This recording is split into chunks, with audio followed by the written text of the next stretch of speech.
ہم اپنے بھائیوں کی مدد کرتے ہیں، سپورٹ کرتے ہیں. کوئی ایک بندہ مالدار ہے تو غریب کی مدد کرتا ہے، وہ غریب کی مدد کرتا ہے لیکن اپنے بھائی کو سیٹ نہیں کرتا.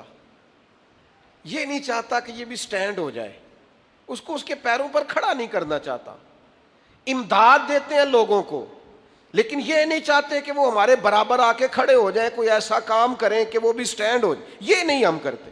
مہاجرین اور انصار نے جو ہمیں سبق دیا نا کہ ملک اور ریاست کیسے چلتی ہے، جو مہاجر ہو کے آئے تھے جن کے پاس کچھ نہیں تھا، انصار نے انہیں آدھا آدھا مال دے کے سٹینڈ کر دیا، انہیں کھڑا کر دیا. انہیں کہا اپنے پیروں پہ کھڑے ہو جاؤ، انہیں اپنے کاروباروں میں شریک کیا.